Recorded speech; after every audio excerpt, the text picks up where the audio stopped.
We live in interesting times. Today's stories. Sao Paulo Tower collapses in fire. Dozens are detained in a security crackdown as Istanbul marks May 1st. Protest leader says Armenian awakening is unstoppable.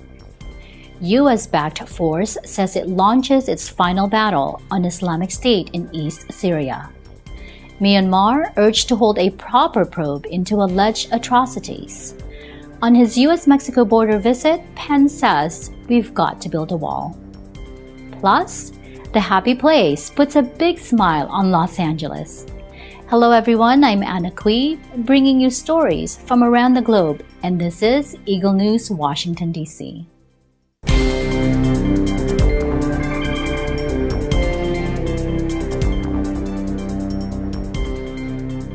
A 24-story building used by squatters in the center of Sao Paulo, Brazil's biggest city, collapsed early Tuesday after a blaze that tore through the structure, leaving at least several missing.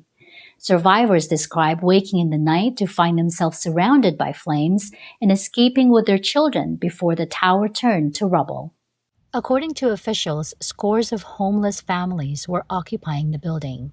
However, despite the ferocity of the blaze, only one person was listed as almost certainly dead. City security official Jose Roberto said so far 250 people who'd been living in the building have been registered after the blaze.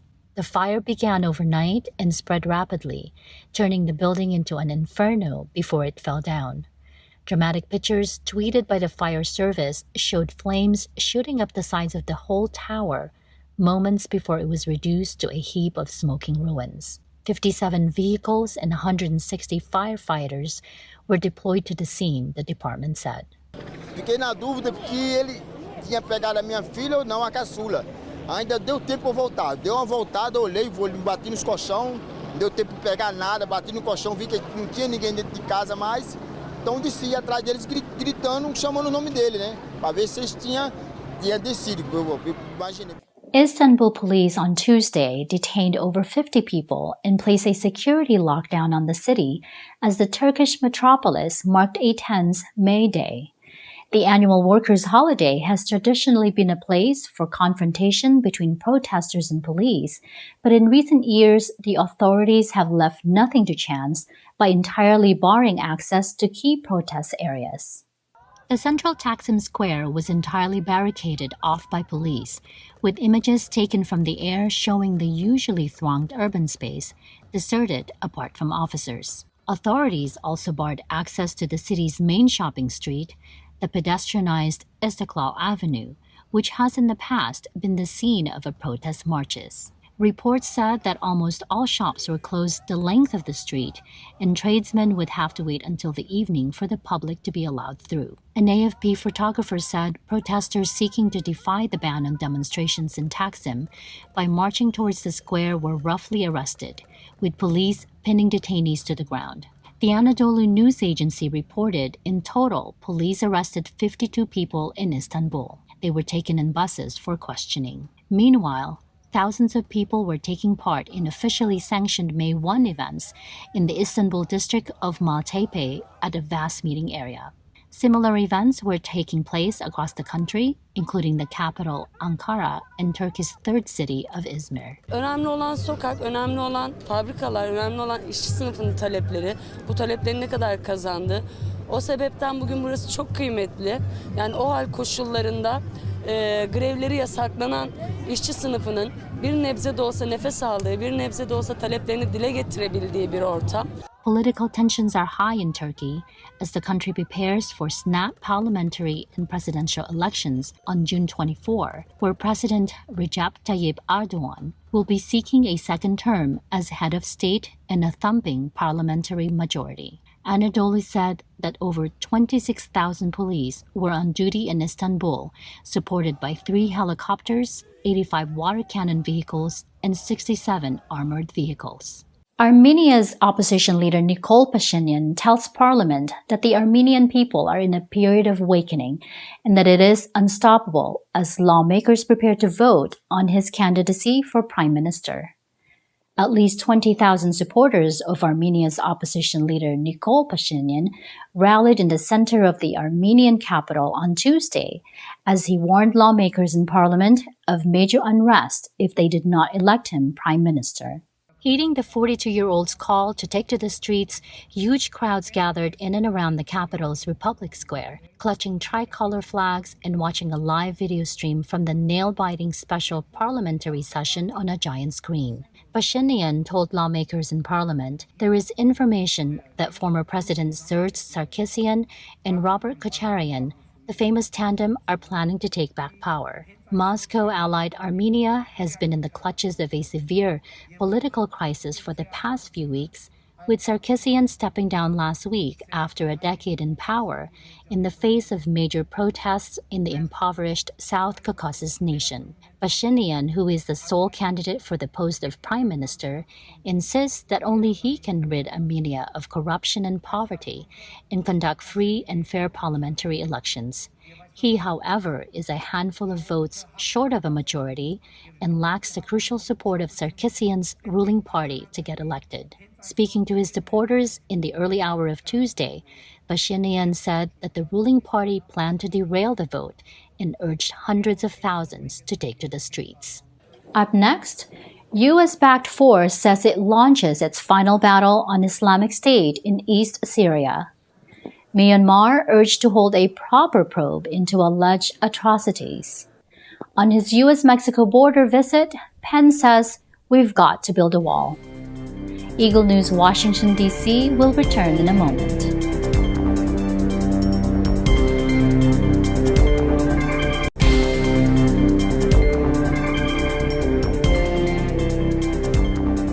Welcome back. You are watching Eagle News Washington, D.C. A U.S.-backed Kurdish-led alliance announces at a press conference at the Altanak oil field the final stage of its battle to expel the Islamic State group from its desert holdouts in eastern Syria. Jennifer Pollington with the details. A U.S.-backed Kurdish-led alliance announced on Tuesday it is launching its final stage of its battle to expel the Islamic State jihadist group from its desert holdouts in eastern Syria. Backed by the U.S.-led coalition, the Syrian Democratic Forces have driven the jihadists out of the largest parts of the country, but Islamic State fighters have retained a presence in a few parts of the country, including in the eastern oil-rich province of Deir ez-Zor, near the border with Iraq. The SFD's Deir ez-Zor Military Council on Tuesday said it would press its efforts to oust Islamic State from its remaining areas. قد بدأت المرحلة النهائية من حملة عاصفة الجزيرة خلال الأسابيع المقبلة وستقوم قواتنا البطلة بتحرير هذه المناطق وتأمين الحدود العراقية السورية. Islamic State holds dozens of villages in eastern Syria, from the eastern banks of the Euphrates River that cut across Deir ez-Zor to the border with Iraq, and in the south of the adjacent province of Hasaka. In a separate offensive, Russia-backed Syrian regime forces have expelled Islamic State from areas to the west of the Euphrates, including the provincial capital of the same name. Deir ez-Zor Military Council head Ahmed Abu Khawala said there was a shared operations room with Iraqi forces.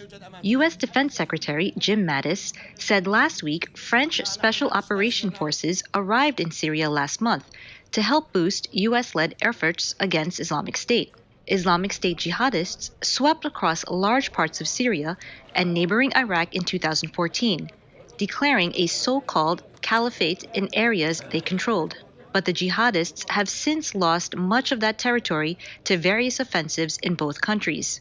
In Syria, regime forces are also battling Islamic State in the southern suburbs of the capital, including neighborhood of Yarmouk.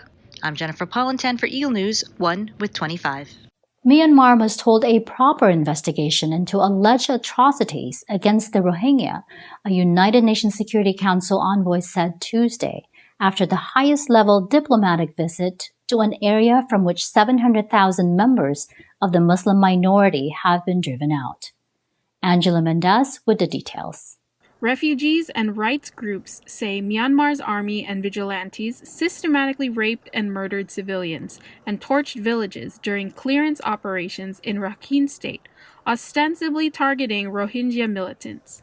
That campaign, launched last August in the mainly Buddhist nation, sparked the exodus of Rohingya into Bangladesh.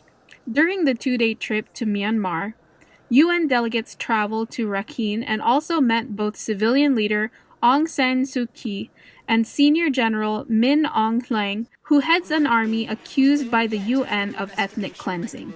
Last month, the chief prosecutor for the ICC asked judges to consider whether the court's jurisdiction extends to Myanmar, which is not a member of the panel.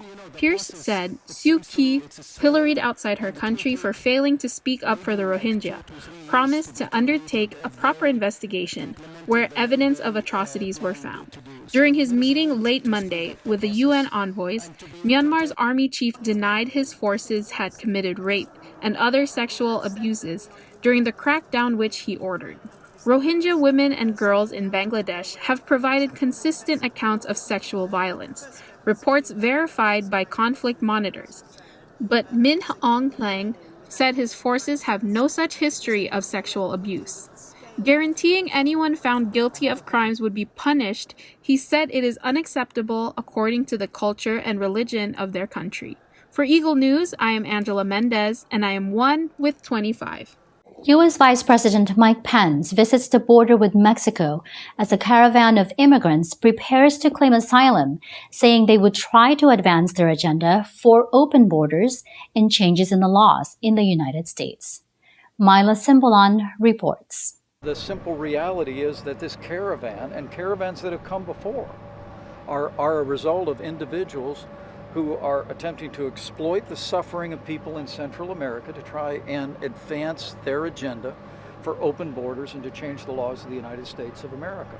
The visit came after the Central American migrants arrived Sunday in the border town of Tijuana, part of a caravan of more than 1,000 people who set out from southern Mexico in late March. Pence described them as victims of activists, smugglers, and the media, and called on Congress to close dangerous loopholes, allowing people to claim asylum in the U.S. rather than the first safe country they enter. Media coverage of the U.S.-bound caravan has triggered a flurry of furious tweets from Trump, who ordered thousands of National Guard troops to the border and called on Mexico to stop the migrants. Trump told reporters at the White House on Monday, quote, "We don't have borders. We don't have a country. And I've been watching for weeks as the caravan came up." Trump said Mexican laws are very tough on immigration, extremely tough. He reiterated his call for an end to the catch and release protocol, under which people detained by U.S. authorities as unlawful immigrants can be released while they wait for a hearing. Pence's visit comes 4 weeks after Trump toured wall prototypes in Otay Mesa, just north of the border. We've got to build a wall, not just for the physical barrier that it prevents, but also because a wall sends a very clear message that we're a nation with borders and we intend to uphold those borders and defend those borders. Plans were launched in 2009 for the Calexico structure, which replaces around 2 miles of decades-old barriers, according to the Los Angeles Times. Although Trump sowed confusion last month when he tweeted photos and wrote, "Great briefing this afternoon on the start of our southern border wall." Officials have emphasized that the Calexico barrier shouldn't be confused with the yet-to-be-built wall that Trump made a central plank of his 2016 presidential campaign. For Eagle News, I'm Myla Simbulan, and I am 1 with 25. The happy place puts a big smile on Los Angeles. That's next. Eagle News Washington, D.C. will return shortly.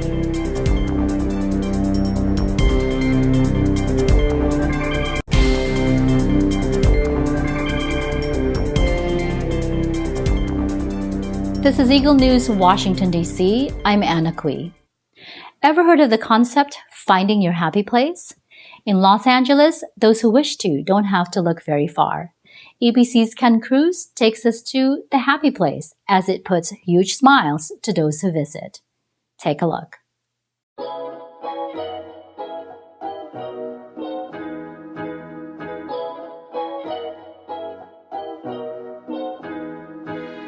Yes, Southern California has amazing weather, diverse food options, and iconic sites to visit. However, life in Los Angeles can sometimes bring you down. You can sit in traffic for hours at a time, The sun can make living here extremely hot, and the cost of buying property can bring you to tears. But fret not. Founder Jared Paul and his team have created a place dedicated to cheer you up with a pop-up experience called The Happy Place.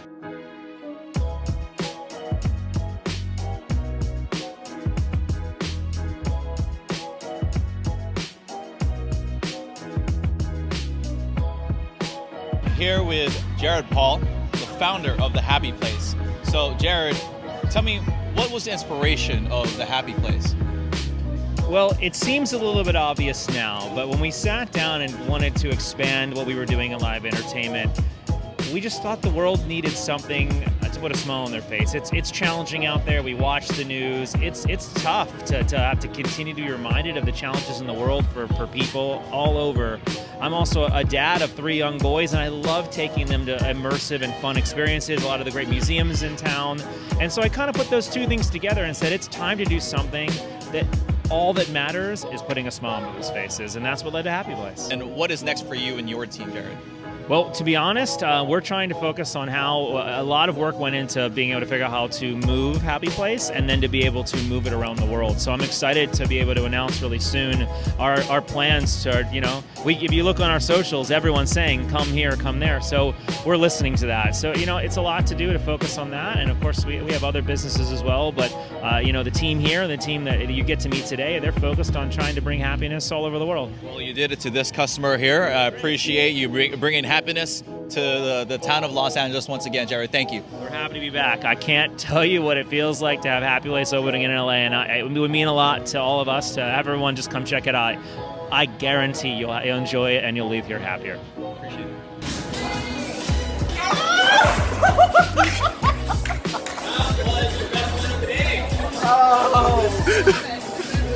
Yes! Well, I'm feeling better already. This installation of The Happy Place in LA Live is only open from April 26th to May 27th. Make sure to catch it while it's here so you can turn that frown upside down. Till next time, I'm Ken Cruz, always one with 25. Big smile you've got there. Thanks, Ken. That is today's Eagle News Washington, D.C. Join us tomorrow for stories that matter to you. Visit our website at Eaglenews.PH, like us on Facebook, and follow us on Twitter at twitter.com/EagleNewsPH. Thank you for watching. I'm Anna Kui, and I am 1 with 25.